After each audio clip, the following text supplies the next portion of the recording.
मेरे प्यारे बच्चों, आपका स्वागत है मेरे YouTube चैनल में। आज आप लोगों का पाठ होगा पाठ 2 बाघर बिया।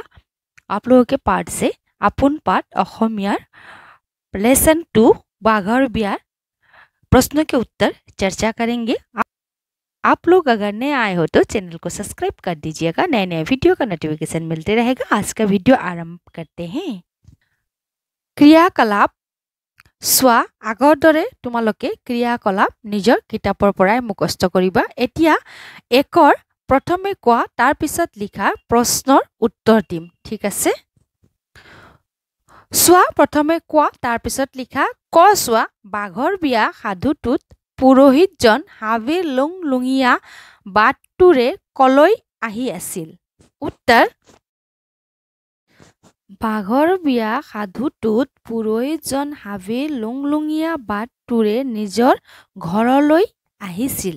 এতিয়া আলোচনা কৰোঁ খৰ প্ৰশ্নৰ উত্তৰ। খ প্ৰশ্ন চোৱা বাঘটো কিয় পুৰোহিতজনৰ ঘৰ ওলাইছিলগৈ? উত্তৰ খৰ উত্তৰত লিখিবা বাঘটোক পুৰোহিতজনে বিয়া পাতি দিব বুলি ভাবি পুৰোহিতজনৰ ঘৰ ওলাইছিলগৈ।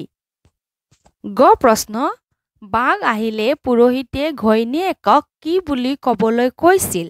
উত্তৰ গ উত্তৰ চোৱা বাঘ আহিলে পুৰোহিতে ঘৈণীয়েকক পুৰোহিতৰ টান নৰিয়া হোৱা বুলি ক'বলৈ দিছিল আৰু পিছৰটো মংগলবাৰে বাঘক আহিবলৈ ক'ব দিছিল। তোমালোকেও নিজৰ উত্তৰ বহীত লিখিবা। এতিয়া আমি আলোচনা কৰোঁ ঘ প্ৰশ্নৰ উত্তৰ। ঘ চোৱা প্ৰশ্ন পিছৰ মংগলবাৰত বাঘে পুৰোহিতৰ ঘৰলৈ কি লৈ আহিছিল? উত্তৰ ঘ উত্তৰত চোৱা পিছৰ মংগলবাৰত বাঘে পুৰোহিতৰ ঘৰলৈ ফল মূল মিঠাই আদি লৈ আহিছিল। প্ৰশ্ন চোৱা বাঘক পুৰোহিতে গঁড়ালত কেনেকৈ বন্দী কৰিছিল? বন্দী কৰাৰ পাছত পুৰোহিতে তাক কি কৰিলে? উত্তৰত লিখিবা উত্তৰ চোৱা বাঘক পুৰোহিতে বিয়াৰ আগদিনাখন অধিভাগ থাকিবলৈ লাগিব বুলি কৈ গঁড়ালত সোমাবলৈ দি বন্দী কৰিছিল। আৰু এটা প্ৰশ্ন আছে তাতে, তাৰ উত্তৰ হ'ব বন্দী কৰাৰ পাছত পুৰোহিতে তাক গঞা ৰাইজৰ সৈতে লগ লাগি কলৰ ভূৰ সাজি নদীত উটুৱাই দিছিল।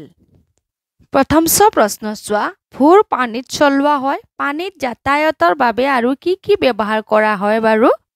উত্তৰত লিখিবা উত্তৰত তোমালোকে লিখিবা নাও ফেৰী। তোমালোকে জানা যদি তোমালোকৰ ফালৰ পৰাও লিখিবা এটা দুটা, ঠিক আছে? এতিয়া আমি আলোচনা কৰোঁ। এতিয়া চোৱা 2 নং পঢ়া বুজা আৰু লিখা বাঘ বাঘিনী ঘোঁৰা ঘূৰি মখনা মাখুন্দি হৰিণা হৰিণী। আমাক ইয়াত লিখিবলৈ দিয়া হৈছে পেহা পেহী ককা আইতা খুৰা খুৰী মহা মাহী। তোমালোকেও নিজৰ কিতাপত লিখিলে কাঠ পেঞ্চিল ব্যৱহাৰ কৰিবা, কাঠ পেঞ্চিলেদি লিখিবা, বহীত তোমালোকে লিখি থৈ দিবা উত্তৰ বহীত, ঠিক আছে? এতিয়া আলোচনা কৰোঁ 3 নং বুজা আৰু লিখা পিছৰ আগৰ টান সহজ আনন্দ বেদনা ধুনীয়া কুৎসিত সুখেৰে দুখেৰে। তা আমাক ইয়াত লিখি দিয়া হৈছে, তোমালোকে বাকী নিজৰ কিতাপত কাঠ পেঞ্চিলেদি লিখিবা বা বহীত লিখিলে নিজৰ বহীত লিখি থৈ দিবা উত্তৰ।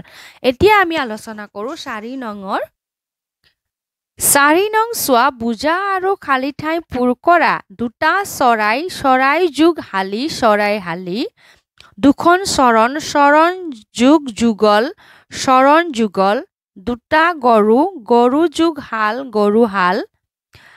মই ইয়াত লিখি থৈ দিছোঁ, তোমালোকে লিখিবা। 5 চোৱা বাক্য ৰচনা কৰা। আগৰ দৰে মই বাক্য ৰচনা কৰিম, ঠিক আছে? বাক্য ৰচনাত চোৱা লুংলুঙীয়া পুৰোহিত এজন এখন হাবিৰ এটা লুংলুঙীয়া বাটেৰে ঘৰলৈ বুলি গৈ আছে। উপযুক্ত আমি আমাৰ কামবোৰ উপযুক্ত সময়ত কৰিব লাগে। উপায়হীন তেওঁ উপায়হীন হৈ গঞা ৰাইজৰ সৈতে কথাটো আলোচনা কৰিলে। আশীৰ্বাদ মা দেউতাৰ মৰম আৰু আশীৰ্বাদে জীৱনত সফলতা অৰ্জন কৰাত সহায় কৰে। তোমালোকেও নিজৰ উত্তৰ বহীত লিখিবা। এতিয়া আলোচনা কৰোঁ 6 নং চোৱা তালিকা প্ৰস্তুত কৰা হাবিত থকা জন্তু ঘৰত পোৱা জন্তু হাবিত থকা জন্তু বাঘ সিংহ শিয়াল ভালুক ঘৰত পোৱা জন্তু গৰু ছাগলী কুকুৰ মেকুৰী তোমালোকেও নিজৰ উত্তৰ বহীত লিখি থৈ দিবা 7 নং চোৱা পঢ়া বুজা আৰু লিখা বাঘ বাঘে বাঘক বাঘৰ আমাৰ ইয়াত এটা কৰি দিয়া হৈছে উদাহৰণ দিয়া হৈছে এতিয়া চোৱা গৰু গৰুৱে গৰুক গৰুৰ পুৰোহিত চোৱা পুৰোহিতে পুৰোহিতক পুৰোহিতৰ ৰজা ৰজাই ৰজাক ৰজাৰ তোমালোকেও লিখি থৈ দিবা ঠিক আছে 8 নং চোৱা বাঘৰ বিয়া সাধুটো অন্যক কোৱা তোমালোকক বাঘৰ বিয়া সাধুটো অন্যক ক'ব দিয়া হৈছে তোমালোকে নিজৰ বন্ধু বান্ধৱী বা ঘৰত মা দেউতা ককা আইতাৰ কবা ঠিক আছে এতিয়া 9 নং চোৱা 9 নং চোৱা সাথৰ দিয়া হৈছে